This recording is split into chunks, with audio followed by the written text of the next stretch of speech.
नमस्कार, स्वागत है आपका कैपिटल टीवी में। जब बात हथियारों की आती है तो हमारी सेनाएं पूरी तरह से घातक हथियारों से लैस हैं और पिछले कुछ सालों में मेड इन इंडिया हथियारों को बड़ी संख्या में भारतीय सैनिकों की मदद के लिए शामिल किया गया है। उत्तर प्रदेश की एक कंपनी ने कुछ ऐसे हथियार बनाए हैं जो पल भर में दुश्मन को निष्क्रिय करके हमारे सैनिकों को अपर हैंड दे सकते हैं। पिछले साल चीन के साथ गलवान वैली में हुई झड़प जैसी स्थितियों के लिए ये हथियार बेहद खास हैं। गलवान घाटी में चीनी सैनिकों ने आधुनिक नॉन लीथल हथियारों के साथ भारतीय सैनिकों पर वार किया था। चीन के सैनिकों ने भारतीय सैनिकों पर तार वाली लाठी और टेसर से हमला किया था, जिसके बाद भारतीय सुरक्षा बलों ने भी चीन को मजा चखाने के लिए गैर घातक हथियार विकसित करने का फैसला किया, जिन्हें नोएडा की एक स्टार्टअप फर्म ने तैयार किया है। इन हथियारों को नोएडा की एक कंपनी ने बनाया है।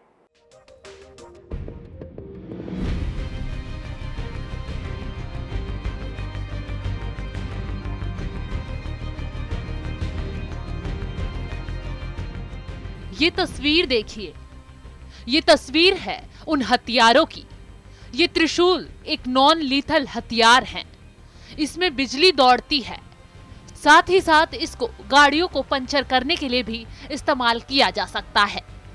इसे ऑपरेट करने के लिए इसमें लगा बस एक बटन प्रेस करना होता है, फिर त्रिशूल में करंट दौड़ने लगता है। दूसरा हथियार है वज्र।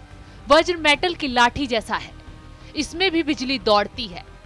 इसमें कांटेदार स्पाइक्स हैं। अगर कोई दुश्मन हमारी तरफ बढ़ रहा है तो इससे दुश्मन को टच कराकर उसे करंट लगाया जा सकता है। अगर कोई बुलेट प्रूफ गाड़ी हमारी तरफ बढ़ रही है तो उसे भी पंचर किया जा सकता है। तीसरा हथियार है सैपर। सैपर पंच भी एक नॉन लीथल हथियार है। इसे भी चीनी दुश्मनों के खिलाफ इस्तेमाल करने के लिए बनाया गया है। इसमें भी बिजली दौड़ती है। ये हैंड टू हैंड कॉम्बैट में काफी मददगार साबित होगा। सैपर पंच से दुश्मन को करंट लगा सकते हैं। चौथा हथियार है भद्र। भद्र एक खास तरह का ढाल है। ये जवानों को पत्थरों के हमले से बचाएगा। भद्र के एक सेक्शन में बिजली दौड़ती है। इसकी मदद से दुश्मनों को मजा चखाया जा सकता है। इसमें एक चमकीली लाइट निकलती है जो दुश्मन को टेम्पररी तौर पर अंधा कर सकता है। पांचवा हथियार है दंड। दंड बिजली से चलने वाला एक डंडा है। इसे इस्तेमाल करने के लिए इसमें एक सेफ्टी स्विच है। अगर कोई दुश्मन हमसे ये छीन भी लेता है तो हमारे खिलाफ इस्तेमाल नहीं कर पाएगा। इसके अलावा एक खास दस्ताना विकसित किया गया है। इसका नाम सैपर पंच है। इसे हाथ में पहनकर सामने खड़े व्यक्ति को अगर मारा जाए तो इससे बिजली का झटका निकलता है, जिससे सामने वाला व्यक्ति तुरंत मूर्छित हो जाएगा। साथ ही इसे ठंड में दस्ताने के रूप में भी इस्तेमाल किया जा सकता है। इन हथियारों की क्षमता के बारे में बताते हुए मोहित कुमार ने जानकारी दी कि इन हथियारों से किसी की मौत नहीं होगी और ना ही कोई गंभीर रूप से घायल होगा, लेकिन जब भी हाथापाई होगी तो ये दुश्मनों को कुछ ही सेकंड में पस्त कर सकते हैं। उन्होंने ये भी स्पष्ट किया कि इन हथियारों को सिर्फ सुरक्षा बलों और लॉ इन्फोर्समेंट एजेंसियों को ही मुहैया कराया जाएगा। पिछले साल चीन और भारत की खूनी भिड़ंत हुई थी गलवान घाटी में।